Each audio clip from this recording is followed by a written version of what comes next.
मेरा नाम मंजू है। मेरी शादी को 5 साल हो चुके थे। मेरी शादी एक बड़े अमीर ख़ानदान में हुई थी। मेरे माँ-बाप ने भी ना इस ख़ानदान के लोगों को देखा और ना ही किसी बात को देखा था। बस इसी बात से खुश हो गए कि बहुत बड़ा घर है और इकलौता बेटा है। जहाँ बेटे इकलौते हों वहाँ पर सारी जिम्मेदारियाँ भी बहू पर पड़ ही जाती हैं। इस घर में किसी चीज़ की कमी नहीं थी, लेकिन एक चीज़ ने जीना हराम कर रखा था, और वो ये कि मुझे सिर्फ घर का वारिस पैदा करना था। खैर, मैं शादी के पहले ही साल पेट से हो गई। मैं बहुत ज़्यादा खुश थी, लेकिन ये हमारे समाज की तकलीफ़ है कि एक महिला से उम्मीदें कभी ख़त्म नहीं होती। पहले वह अच्छी पढ़ाई करे, फिर वो खूबसूरत दिखे, उसके बाद उसकी शादी की जाती है। शादी के बाद पूछा जाता है कि वो माँ बनी या नहीं, और माँ बनी है तो बेटे की या बेटी की। अगर बेटी की माँ बनी है तो बेटे की माँ क्यों नहीं। एक औरत की पूरी ज़िंदगी इन्हीं सब बातों को करने और सुनने में गुजर जाती है। मुझे भी भगवान ने पहली बेटी दी। मैं बहुत खुश थी, क्योंकि ऐसे भी लोग थे जिन्हें शादी के 10 साल बाद भी औलाद नसीब नहीं हुई थी। लेकिन मेरी सास और मेरे पति बिल्कुल भी खुश नहीं लग रहे थे। फिर भी उन्होंने नाराज़गी जाहिर नहीं की। लेकिन मुझे पता नहीं था कि भाग्य ने मेरे लिए क्या लिख के रखा था, क्योंकि मेरे घर में एक-एक करके 3 बेटियों का जन्म हुआ। इस घर को एक हवेली कहना ज़्यादा उचित होगा। इस हवेली का एक नौकर भी था, जिसका नाम रामू था। एक वो ही था इस घर में जो मेरा दर्द समझता था। वो कहता था कि भगवान ने तो आपके घर में ढेर सारी खुशियाँ दी हैं। वो ही अक्सर ये खबर बाहर सुनाने जाता कि बेटी हुई है, और बदले में मेरे पति से थप्पड़ भी खा लेता। आखिरी 2 बेटियां जब पैदा हुई थीं, तब मेरे पति और मेरी सासु माँ ने बहुत गुस्सा किया। मुझे भी 2 बातें सुनाईं, और कई हफ्तों तक उनका मूड भी ख़राब था। इसलिए मेरी बेटियां भी बहुत ज़िद्दी होती जा रही थीं।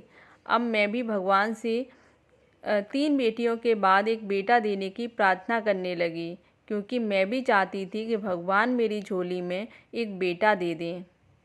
लेकिन तीसरी बेटी के 2 साल बाद बीत जाने के बाद भी मैं पेट से नहीं हुई। 3 बेटियों की माँ, और अब पेट से नहीं होने के कारण मुझे और भी बातें सुननी पड़ रही थीं। मैं बहुत चिंतित रहती थी। जब इंसान बहुत परेशान होता है, तब उसे जो भी मिलता है उसे अपने दिल की बात कह देता है। इसी तरह मैं अपने नौकर रामू को अपने दिल की बात कह दिया करती थी कि मैं आजकल बहुत परेशान हूँ। बस ये समझ लीजिए कि मैंने रामू को अपने बारे में सब कुछ बता दिया था, कि मुझे क्या अच्छा लगता है, क्या बुरा लगता है, मैं क्यों परेशान रहती हूँ। लेकिन रामू ने मुझे अपने बारे में कभी कुछ नहीं बताया। वैसे भी मुझे जानने में कोई दिलचस्पी नहीं थी। वह एक अच्छा इंसान था, उम्र में मुझसे छोटा था, इस घर और परिवार का बहुत पुराना वफादार था। उसके बाप दादा भी यहाँ नौकर के रूप में काम करते थे। मैंने दिन रात प्रार्थना की, मन्नतें मांगी, और फिर भगवान ने मुझे आशीर्वाद दिया। मैं चौथी बार पेट से हुई। मैं बहुत खुश थी। मैं खुश थी क्योंकि भगवान ने मुझे भी फिर से एक नई उम्मीद जगा दी थी। अगर ऐसा ना होता तो बहुत बुरा हो जाता। जब भी मैं पेट से होती थी, तब मेरे पति और सास पूरे 9 महीने तक आराम से पेश आते थे। उन्हें आशा थी कि सब कुछ ठीक हो जाएगा और भगवान उन्हें एक बेटा दे देगा। एक दिन मैं अपने कमरे में बैठी थी कि मेरी सास मेरे कमरे में आईं और पहले मेरे तबीयत के बारे में पूछा, और फिर मुझसे बोली, देखो, अगर इस बार भी तुम्हें बेटा नहीं हुआ तो हमें कुछ ऐसा करना होगा जिसकी तुमको हमसे उम्मीद नहीं होगी। मैंने पूछा कि आप ऐसा क्या करेंगी माँ? ये आप क्या कह रही हैं? मेरी सास ने कहा कि हम तुम्हें घर से निकाल देंगे। मैं बहुत ज़्यादा परेशान हो गई और मेरी आंखों से आंसू बहने लगे।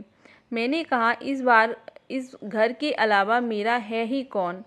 मेरे माता पिता तो इस दुनिया में नहीं रहे, भाई बहन भी कोई नहीं। अगर आप मुझे घर से निकाल दोगे तो मैं अपनी बेटियों को लेकर कहाँ जाऊँगी। मेरी सास ने कहा, ये हमारा प्रॉब्लम नहीं है, इसलिए दुआ करो तुम्हें इस बार बेटा ही पैदा हो। अगर तुम्हें बेटा पैदा हुआ तो तुम इस हवेली की रानी बनकर राज करोगी। मैं तुम्हें बहुत ज़्यादा खुश रखूँगी। तुम्हारी बेटी और तुम जो चाहोगे तुम्हारे सामने पेश किया जाएगा। लेकिन तुम्हें बेटा नहीं हुआ तो तुम्हें आसमान से उठाकर ज़मीन पर फेंक दिया जाएगा। मैं अपनी बेटी की दूसरी शादी करवा दूंगी। मैंने तुम्हें 4 मौके दिए। अगर 4 मौक़ों के बाद भी तुम हमारे ख़ानदान का वारिस नहीं दे पाई हो तो ये तुम्हारी गलती है। मेरी सास के मन में जो चल रहा था उन्होंने मुझे सुना डाला। यहाँ तक ये भी कह डाला, अगर बेटा नहीं हुआ तो अपनी चारों बेटियों को लेकर तुमको यहाँ से जाना होगा। मैं परेशान हो गई थी। वो इस तरह कैसे जालिम हो सकती हैं। खैर अच्छी तो मेरे साथ वो कभी भी नहीं थी, लेकिन इतना जुल्म ये लोग मेरे साथ कैसे कर सकते हैं। रामू को मैंने कुछ देर पहले जूस बनाने को कहा था, वही देने शायद वो मेरे कमरे में आ रहा था। तब उसने मेरी सास की बातें सुन लीं और मुझे रोते हुए भी देख लिया। वो कमरे में आया तब इस तरह से रो रही थी मैं कि मैं अपने आप को रोक नहीं पा रही थी। रामू जूस को टेबल पर रखा और हाथ बांध के मेरे सामने खड़ा हो गया और उसने अपना सिर झुका लिया। मैंने अपने आंसू साफ कर दिए। वो बोला, मेम साहब मैंने सब कुछ सुन लिया है। ये बहुत ही निर्दयी लोग हैं। इनके बाप दादा भी ऐसे ही थे और इनके ख़ानदान को एक बद्दुआ है कि कई सालों तक इनके घर में बेटा नहीं होता है। बड़े साहब भी बड़ी मेम साहब को शादी के 10 साल बाद ही हुए हैं। हैरान हुई कि मेरी सास 10 साल बाद भी जब माँ नहीं बन पाईं तब उन्हें क्या महसूस हुआ होगा, वही जो अब मुझे महसूस हो रहा है। फिर क्या वो मेरा दर्द नहीं समझ सकती? मगर मैंने तो इस घर को औलाद दी है। ऐसा तो नहीं था कि मैं बिल्कुल ही बांझ थी। रामू बोला, मेम साहब मैं आपको एक तरकीब बताता हूँ। ये बड़ा पुराना उपाय है। हमारे बड़े और बुज़ुर्गों का भरोसा है इस इलाज पे और कुछ ज़्यादा करना भी नहीं है। सिर्फ रात को सोते समय एक कच्चा अंडा आपको खाना है।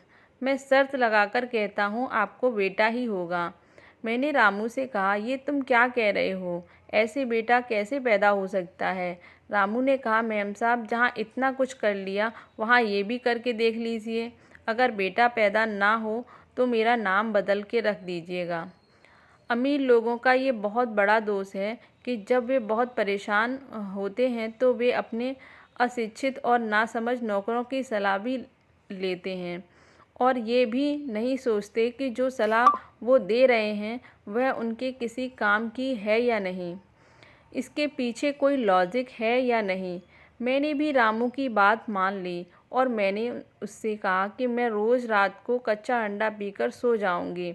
अगर मैं किसी दिन भूल जाऊं तो तुम मेरे लिए एक अंडा लेकर आ जाना। राजा ने कहा, मैं ये काम अपनी जिम्मेदारी समझकर कर लूँगा और मुझे यकीन है कि इस बार आपको ज़रूर एक पुत्र की प्राप्ति होगी। फिर आप इस हवेली पर राज करोगी और मुझे भी आपको सेवा करने का मौका मिलेगा और बहुत खुशी होगी। कई वर्षों के बाद इस हवेली को कोई अच्छी मालकिन मिलेगी।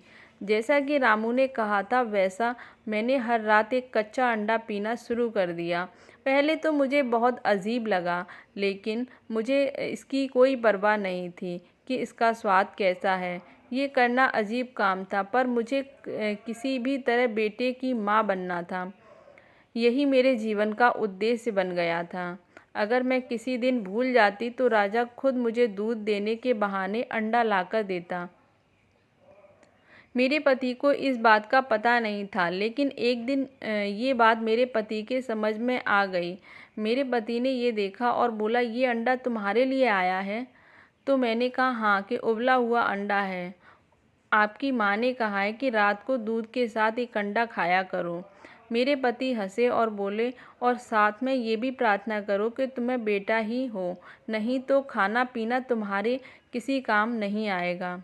कभी कभी मुझे ये सोचकर बहुत दुख होता था कि मेरे पति मेरा साथ नहीं देते, मेरे लिए कुछ नहीं कर सकते, लेकिन कम से कम मुझे तसल्ली तो दे सकते हैं। अगर मुझे उनका थोड़ा सा साथ मिल जाता तो थोड़ा सा सुकून मिल जाता। लेकिन अब सच तो ये था कि मुझे उनसे कोई उम्मीद नहीं थी। उसने मुझे हमसफ़र नहीं समझा। उसने मुझे बच्चा पैदा करने की मशीन समझ रखा था। उसे मुझसे बेटा चाहिए था। मैंने प्रार्थना की कि इस बार मुझे बेटा ही पैदा हो, जिसको उसके हवाले करके मैं कह सकूं कि जो चाहिए था वह तुम्हें मिल गया और मुझे तुमसे कोई शिकायत नहीं, और हम पति पत्नी तो बस नाम के हैं। उस दिन का मुझे इंतज़ार था। मैं उसे ये कहना चाहती थी कि इन 5 सालों में मेरे अंदर बहुत नफ़रत भर गई थी। मैंने फिर भी किसी तरह सब कुछ बर्दाश्त किया, क्योंकि मैं बेटियों की माँ थी। सच कहते हैं, औरत की इज़्ज़त मर्द से ही होती है। यदि वो एक बेटे की माँ बनती तो उसे और अधिक सम्मान प्राप्त होता। एक दिन मैंने इस हवेली में कुछ बहुत ही अजीब घटित होते हुए सुना कि मेरे पति गुस्से में चिल्ला रहे थे कि रामू कहाँ है। पता चला कि वो घर पर नहीं था। पता नहीं वो कहाँ गायब हो गया था। वो आज तक अभी ऐसे नहीं गया था। आज मेरे गांव से बहुत ज़रूरी दोस्त आ रहे थे। मुझे इतने सारे काम हैं और ये कहाँ भाग गया। मैं भी सोचने लगी कि आखिर रामू गया कहाँ है, लेकिन वह रात से पहले ही आ गया था। उसको मेरे पति ने बहुत डांटा, मगर उसने घर के सारे काम समय पर पूरे कर लिए। रात को जब वो वापस आया तो मैंने उससे पूछा कि तुम कहाँ गए थे। तो उसने कहा कि मैं बस किसी से मिलने चला गया था। लेकिन मुझे साफ लग रहा था कि वह झूठ बोल रहा है। जैसा कि रामू ने कहा था, मैं हर रात कच्चा अंडा पिया करती थी और साथ ही मैं भगवान से प्रार्थना भी करती थी कि मेरी सास अक्सर लोगों से बातें करते हुए कहती थी कि हाँ हाँ, फिर से पेट से है, बस दुआ करो कि बेटा हो जाए, नहीं तो इसका किस्सा तो मैं तमाम कर दूंगी। मैंने इस औरत को बहुत सहा है। एक दिन मैंने अपने पति से पूछा कि अगर इस बार भी हमें बेटी हुई तो क्या तुम सच में मुझे घर से निकाल दोगे।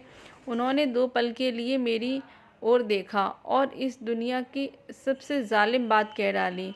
वो बोले, इस घर में मेरी माँ का हुक्म चलता है। अगर मेरी माँ कहेगी कि तुम्हें इस घर से जाना है तो मैं तुम्हें तलाक दे दूँगा, तो यकीनन तुम्हें इस घर से जाना ही होगा। मेरे पति ने इस बात को शांति से कह दिया था, जबकि इस बात ने मेरे दिल के अंदर तूफान मचा दिया था। लेकिन मैंने और कुछ नहीं कहा और बोला, ठीक है, जैसा आपको ठीक लगे। आखिरकार ये तुम्हारी ज़िंदगी है, आपकी हवेली है और बच्चे भी तुम्हारे हैं। एक दिन मैंने कुछ ऐसा देखा कि मेरे पैरों के नीचे से ज़मीन ही निकल गई। रात का समय था। ये वही समय था जब रामू मेरे लिए अंडा लेकर आया करता था, लेकिन आज उसने आने में देर कर दी थी। मुझे नींद आ रही थी। मैं जल्दी से खाना और सोना चाहती थी। मेरे आखिरी दिन चल रहे थे। मुझे सुबह से ही तबीयत में कुछ अजीब सा महसूस हो रहा था। मुझे बहुत ज़्यादा नींद आ रही थी। मैं बार बार घड़ी देखती, लेकिन समय है कि बीते ही नहीं रहा था और रामू भी नहीं आ रहा था। फिर सोचा कि खुद ही जाकर देखती हूँ कि वो क्या कर रहा है, और अगर कहीं नहीं है तो खुद ही किचन में खड़े होकर अपना काम करके वापस आ जाऊँगी। जब मैं जाने लगी तो पति ने मुझसे पूछा, इस समय कहाँ जा रही हूँ। मैंने कहा, मैं ज़रा टहलने जा रही हूँ। मेरी टांगों में बहुत ही खिंचाव है, थोड़ा चलूँगी तो आराम मिलेगा। उसने कहा कि ठीक है, जाओ। वो एक किताब पढ़ने में व्यस्त थे। जब मैं किचन की तरफ आई तो मैंने देखा, किचन की खिड़की से एक दृश्य देखा, जिस दृश्य को देखकर मेरे कदमों तले से ज़मीन ही निकल गई। मैं हैरान हो गई कि सामने एक ट्रे रखे थे जिसमें दूध का गिलास रखा था और रामू के हाथ में एक अंडा था जिस पर वह कुछ पढ़कर फूंक रहा था। फिर उस अंडे को ट्रे में रखा और उसे लेकर बाहर आने लगा। तभी उसका मुझसे सामना हो गया। मुझे देखकर वो ऐसे चौंका जैसे कोई चोर पुलिस को देखकर डर जाता है। कहने लगा, मेम साहब, आपके कमरे में ही आ रहा था, ये लीजिए, इसको खा लीजिए। मैंने उसका लिहाज रखते हुए बोला, तुम तो परिवार के पुराने नौकर हो, तुम तो ज़रूर इन लोगों से मिले हुए हो ना। जाने इस हवेली में कितनी लड़कियां आती हैं और जाती होंगी। मैं भी इस घर की औरत हूँ, जो आज है कल नहीं। कोई जिए या मरे, इससे क्या फ़र्क पड़ता है। तो एक नौकर मेरे प्रति इतना ईमानदार कैसे हो सकता है। मैं पागल थी, तुम्हारी बातों में आ गई। मेरे दिल की भड़ास मैं निकालती जा रही थी। वो बार बार मैं सिर हिला रहा था। नहीं, ऐसा कुछ नहीं है, मैं गद्दार नहीं हूँ। वो हाथ जोड़कर विनती कर रहा था, लेकिन मुझे कोई फ़र्क नहीं पड़ रहा था। मैंने ट्रे पे हाथ मारा तो अंडा और दूध नीचे गिर गया। शोर सुन के मेरे पति भी अंदर आ गए। मैं अपने पति से कहने लगी कि इस आदमी को इस घर से निकाल दो कि अचानक मेरे पेट में ज़ोर का दर्द शुरू हो गया और मैं लड़खड़ाकर गिर गई। मेरे पति ने दौड़कर मुझे संभाल लिया और मुझे अस्पताल ले गए।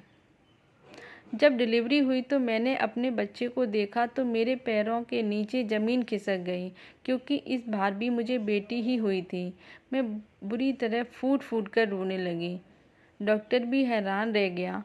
तब अचानक एक औरत वहाँ आई और उसने मेरी बेटी को उठाकर उसकी जगह पर अपना बेटा रख दिया। मैं हैरान रह गई, क्योंकि उस औरत को मैंने पहले कभी नहीं देखा था। उस औरत ने कहा कि मैं रामू की बीवी हूँ और जब आप पेट से हुई थी उसी दिन से मैं भी पेट से थी। मेरे भी 3 बच्चे हैं और सब के सब बेटे हैं। इस बार मैं बेटी की उम्मीद कर रही थी, लेकिन भगवान ने मुझे फिर से एक बेटा ही दिया। लेकिन मुझे रामू ने सारी बात बताई और उसने कहा कि हमें इस बेटे को अपनी बड़ी मेम साहब को देना होगा। उसने पूरी योजना बनाई थी, वो सब कुछ जानता था। मैं पहले से ही तैयारी कर के आई हूँ। ये बच्चा 2 दिन पहले ही पैदा हुआ है, इसलिए ये बिल्कुल भी पता नहीं चलेगा कि ये आपका बेटा है या मेरा। उसने अपने बेटे को मेरी गोद में डाल दिया। मैंने रोते हुए बड़ी मुश्किल से उसके जोड़ों और मेरे हाथ पकड़कर नीचे कर लिए। वो बोली, आप हाथ मत जोड़िए। मैं एहसान तले रो रही थी, लेकिन जब उसने मेरी बेटी को उठाया तो मेरा दिल बैठा सा गया। मैंने उससे कहा कि तुम में मुझे अपना बेटा देने की हिम्मत है, लेकिन मेरी बेटी को तुम मुझसे दूर ले जाओगी, ये मैं कैसे सहन कर पाऊँगी। उसने कहा कि आप चिंता ना करें, मैं अपने बच्चे की तरह इसकी देखभाल करूँगी। वो मेरी बेटी को उठा के उसी दरवाजे से निकल गई जहाँ से वो आई थी। मैंने डॉक्टर से भी बात की और डॉक्टर को समझा दिया। डॉक्टर ने कहा कि आजकल इस दुनिया में ऐसे लोग भी होते हैं। अगर आपका संसार इस तरह से बचता है तो मैं अपनी ज़ुबान बिल्कुल भी नहीं खोलूँगी। और मैं तो एक डॉक्टर हूँ, मैं रोज़ इस तरह के लोगों को देखती हूँ। जब बेटियाँ पैदा होती हैं तो लोग बुरी तरह से रोना शुरू कर देते हैं। ऐसा बिल्कुल भी नहीं करना चाहिए। राजा ने अपना काम कर दिया। वो वास्तव में एक वफादार सेवक था। मेरे पति और सास को जब पता चला कि मैंने एक बेटे को जन्म दिया है तो वे बहुत ज़्यादा खुश हुए। जैसा कि मेरी सास ने कहा था कि मुझे एक रानी की तरह ले जाया गया और मेरी हर बात मानी गई। मेरा पति अपने बेटे को पाकर बहुत खुश था और मेरी बच्चियों को भी बहुत लाड़ प्यार करने लगा था। आज मेरी तबीयत ठीक हो गई और मैं घर आ गई। मैंने रामू को कहा, मुझे माफ़ कर दो, मैंने तुम्हें न जाने क्या क्या कह दिया था। उसने कहा, मेम साहब, कोई बात नहीं, मैं आपका हाल समझता हूँ। उस अंडे का इस बात से कोई संबंध नहीं था। बस मैंने सोच लिया था कि अपनी औलाद आपकी झोली में डाल दूँगा, मगर ये बात मैं आपसे पहले करता तो न जाने आप क्या सोचते। साथ में मुझे ये भी उम्मीद थी कि भगवान आपको बेटा देगा, लेकिन जब मुझे पता चला कि आपको बेटी हुई है तो मैंने अपनी बीवी को फ़ौरन भेज दिया। मैं शादीशुदा हूँ, लेकिन मैंने ये बात कभी किसी को नहीं बताई। आपकी बेटी हमारे घर में सुरक्षित है, और जब 3 बेटों के बाद हमें बेटी मिली है तो जाहिर है कि वो तो हमारे घर की रानी बनकर रहेगी। आप चिंता न करें, आपसे मिलवाने के लिए मैं उसे लेकर आता रहूँगा। मेरी सास और पति को जो चाहिए था वो मिल गया था। मैं इस घर की रानी तो नहीं थी, लेकिन मेरे विचार बदल गए थे। उनकी हर बात का जवाब दे देती थी, और वो भी चुपचाप सुन लेते। फिर किस्मत ने करवट बदल दी, और एक दिन मेरे साथ बहुत बड़ा हादसा हो गया। मेरी सास और मेरे पति गाड़ी में बैठकर कहीं जा रहे थे कि उनकी कार का एक्सीडेंट हो गया, और वे दोनों इस दुनिया में नहीं रहे। मुझे अपने पति के जाने का बहुत दुख हुआ। मैंने कई महीनों तक उनका शोक मनाया। अब उस हवेली की मालकिन मैं थी। ये सारी हवेली मेरी हो चुकी थी। मैंने रामू और उसके बीवी बच्चों को गांव से वापस बुला लिया, और अपनी बेटी को अपनी आंखों के सामने बड़ा होते हुए देखने के लिए उनको भी इसी घर में रहने के लिए कह दिया। और धीरे धीरे हमने गांव की सारी ज़मीन और हवेली बेच दी। हमने शहर में जाकर 2 घर बना लिए। एक घर में मैं और मेरे बच्चे रहते, और दूसरे घर में रामू और उनका सारा परिवार रहता था। समय के साथ सभी बच्चे जवान हो गए, तो मैंने अपने बेटे की शादी रामू के बेटी से कर दी। इस तरह मुझे मेरी चौथी बेटी भी वापस मिल गई। रामू ने अपना फ़र्ज़ बहुत अच्छे से निभाया था। सिर्फ मुझे मदद करके ही नहीं, बल्कि इन बच्चों की परवरिश करने में भी हमारी बहुत मदद की है। अब हम सब बहुत खुश हैं। कहानी सुनने के लिए बहुत बहुत धन्यवाद।